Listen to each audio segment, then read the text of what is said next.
Penyetaraan reaksi redoks dengan menggunakan metode setengah reaksi bisa dilakukan dengan cara sebagai berikut.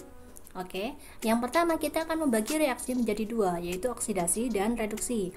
Nah, untuk membagi reaksi menjadi dua ini, kita harus tahu bilangan oksidasi masing-masing atomnya yang ada di dalam bersama reaksi ya. Yang pertama kita udah hafal ya, untuk MnO kita punya oksigen, bilang oksidasinya adalah -2, maka Mn itu adalah +2.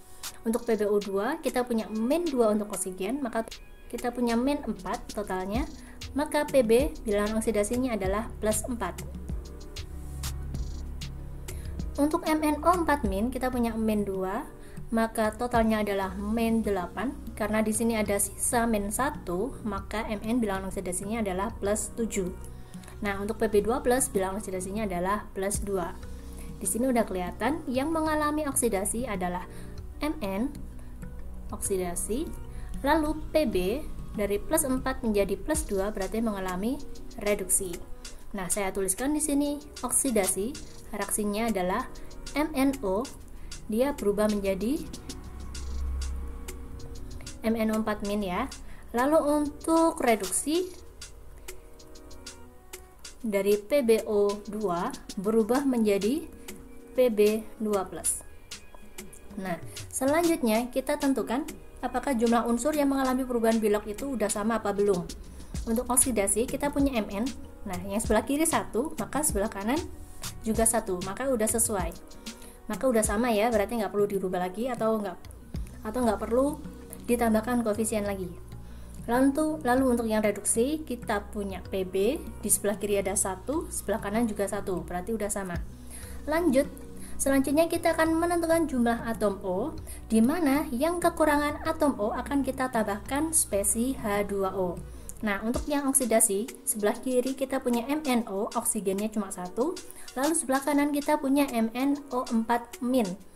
Jumlah oksigennya ada 4, berarti yang kekurangan oksigen adalah yang sebelah kiri, yaitu kekurangan 3 oksigen, berarti kita tuliskan 3H2O.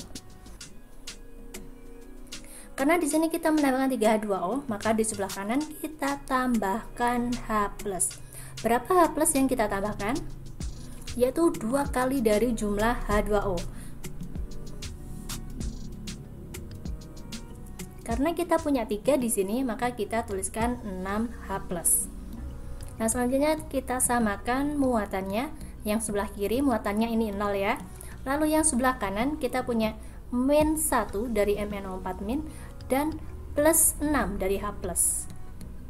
Nah, karena sebelah kiri jumlahnya adalah 0, maka sebelah kanan jumlahnya juga harus 0. Maka harus ditambahkan berapa elektron agar jumlahnya 0? Iya, ditambahkan 5 elektron. Saya tulis di sini.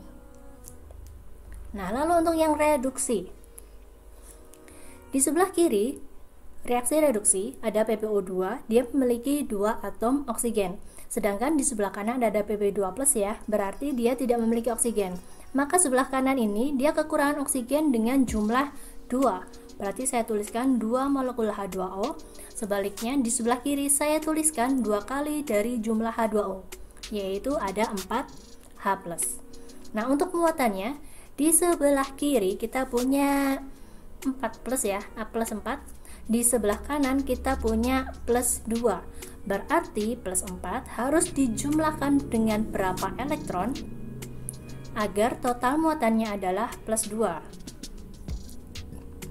Ya, kita jumlahkan dengan 2 elektron.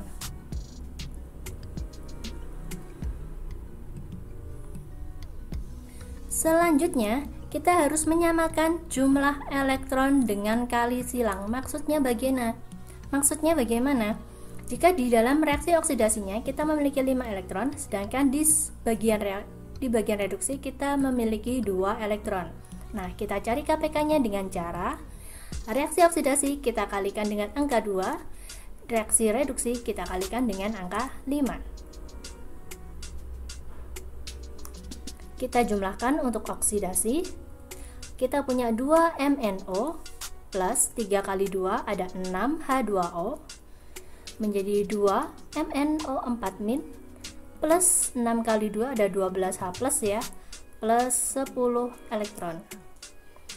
Lalu untuk reduksi kita punya 5 PbO2 plus 4 kali 5 ada 20 H plus 2 kali 5 ada 10 elektron menjadi 5 Pb2 plus, ini Pb2 plus 2 kali 5 berarti 10 H2O.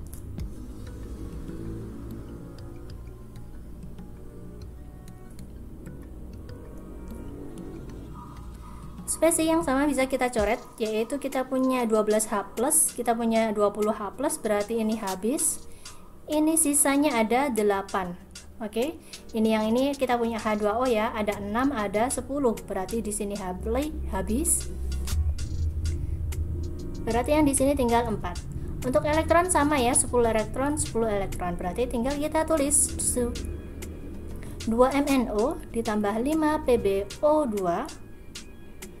P-nya ketinggalan, terus ditambahkan 8H plus menjadi 2MnO4- plus 5 Pb2 plus, saya tuliskan di bawahnya, plus 4H2O.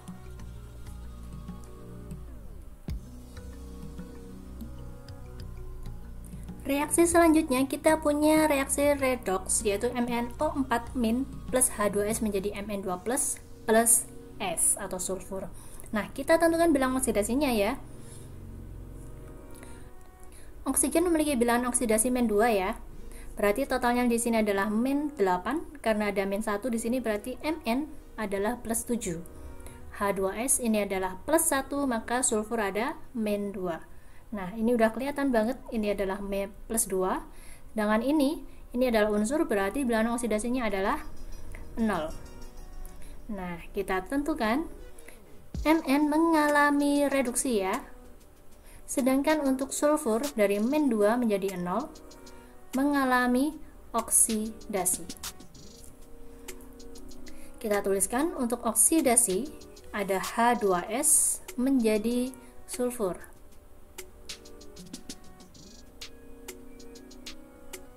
Sedangkan reduksi kita punya MnO4- menjadi Mn2 plus. Yang perlu diperhatikan yang pertama adalah untuk reaksi oksidasi di sebelah kiri kita punya H2S ya, ada atom H, ada atom S. Sedangkan di sebelah kanan kita hanya memiliki atom sulfur saja. Berarti kita harus menambahkan atom H plus di sini sejumlah 2 buah. Nah, karena di sini tidak ada oksigen, berarti kita tidak memerlukan atau kita tidak perlu menambahkan H2O. Nah, tetapi yang perlu dilihat di sini muatannya untuk sebelah kiri ini 0, di sebelah kanan ada +2 ya. Berarti kita tambahkan 2 elektron. Untuk reaksi reduksi, sebelah kiri kita punya 4 atom oksigen. Dan sebelah kanan kita tidak memiliki atom oksigen, otomatis yang sebelah kanan kekurangan oksigen sejumlah 4, berarti kita punya 4 H2O. Nah, sebelah kiri kita tuliskan ada 8H plus. Untuk muatannya kita punya -1 plus 8, sebelah kanan kita punya +2, berarti sebelah kiri harus kita tambahkan berapa agar muatannya menjadi +2. Ya, berarti kita tambahkan 5 elektron. Nah, selanjutnya kita akan menyamakan jumlah elektron yang ada di reaksi oksidasi ataupun di reaksi reduksi. Ada 2 elektron untuk oksidasi dan ada 5 elektron untuk reduksi. Sehingga kita tuliskan untuk mendapatkan KPK-nya, oksidasi kita kalikan 5, untuk reduksi kita kalikan 2.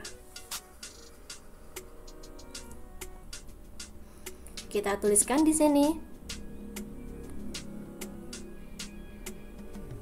Kita punya 5H2S menjadi 5S sulfur.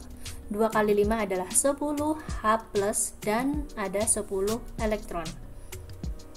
Untuk reduksi kita punya 2 MnO4- plus 8 kali 2 adalah 16H plus 10 elektron menjadi 2 Mn2 plus 8H2O.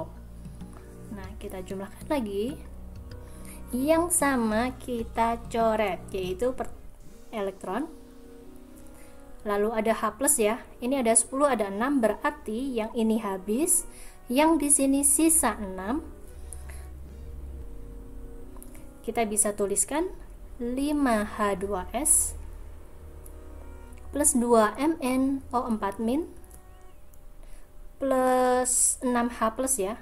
Jangan lupa menjadi 5S, 5 sulfur plus 2Mn, 2 plus 8H2O.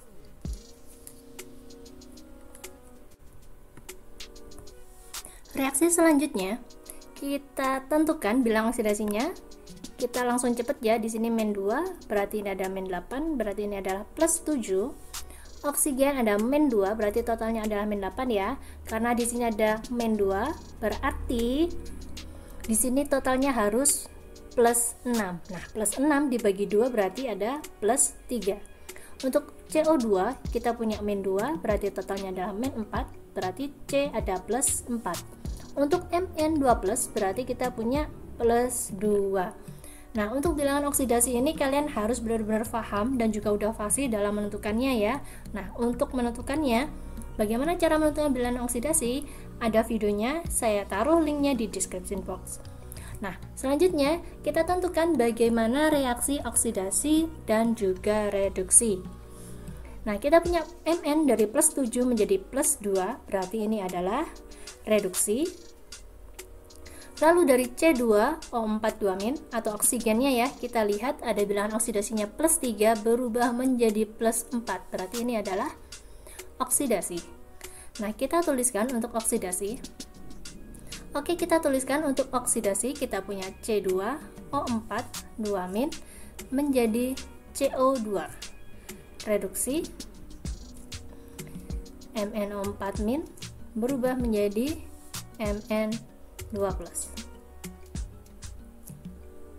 Nah, untuk yang pertama, nah ini unsur yang mengalami perubahan bilangan oksidasi yaitu karbon. Di sebelah kiri jumlahnya adalah 2 dan sedangkan di sebelah kanan jumlahnya ada 1. Nah, di sini kita menambahkan koefisien di depan karbon dioksida CO2 2 agar jumlah karbon di sebelah kiri dan di sebelah kanan adalah sama. Nah, selanjutnya kita lihat untuk oksigen, di sebelah kiri ada 4, di sebelah kanan juga ada 4. Berarti tidak perlu kita tambahkan H2O ataupun H+ ya. Yang perlu kita perhatikan hanya muatannya. Karena di sebelah kiri muatannya adalah -2 di sini. Berarti sebelah kanan harus kita tambahkan 2 elektron agar muatan sebelah kiri dan sebelah kanan itu sama. Selanjutnya untuk reaksi reduksi atau reaksi kedua, di sebelah kiri Mn jumlahnya 1, di sebelah kanan jumlahnya ada 1, berarti oke. Lalu selanjutnya kita tentukan jumlah atom oksigennya. Di sebelah kiri kita punya 4 atom oksigen, di sebelah kanan kita tidak memiliki oksigen, sehingga kita tuliskan sejumlah yang dibutuhkan yaitu 4H2O, sedangkan di sebelah kiri, nah sebaliknya di sebelah kiri kita tuliskan H+ 2 kali dari jumlah molekul H2O. Karena di sini ada 4, berarti di sebelah kiri ada 8H+. Nah, selanjutnya kita tentukan jumlah elektron yang harus ditambahkan agar muatan di sebelah kiri dan di sebelah kanan itu sama. Nah, di sini kita punya -1 dari MnO4- ya. Terus kita tambahkan +8 dari H+. Nah, di sebelah kanan kita punya +2. Nah, maka sebelah kiri harus ditambahkan berapa elektron agar jumlahnya +2? Ya, ini kan berarti ada 5 elektron. Saya tuliskan di sini. Selanjutnya, jumlah elektron yang ada di reaksi oksidasi atau reaksi pertama dan di reaksi reduksi atau reaksi yang kedua itu harus sama. Di sini kita punya 2 elektron. Di sini kita punya 5 elektron. Untuk reaksi oksidasi kita kalikan 5, sedangkan untuk reaksi reduksi kita kali 2. Kita tuliskan di sini Untuk oksidasi kita punya 5 C2O4 2- menjadi 10 CO2 plus 10 elektron. Untuk reduksi kita punya 2 MnO4- plus 8 kali 2 ada 16 H plus 10 elektron menjadi 2 Mn 2 plus 4 kali 2 ada 8 ya, berarti kita ada 8 H2O di sini. Nah, selanjutnya kita coret yang sama. Kita punya 10 elektron, berarti kita coret di sini, ini juga 10 elektron. Udah yang nggak ada yang sama, berarti bisa kita jumlahkan.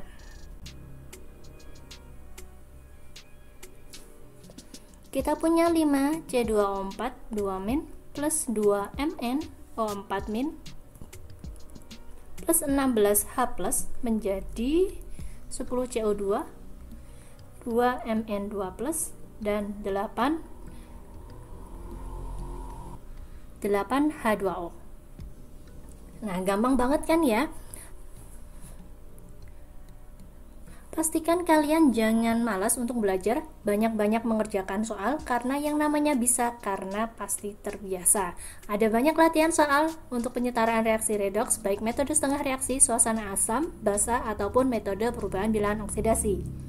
Sampai jumpa di video selanjutnya. Terima kasih.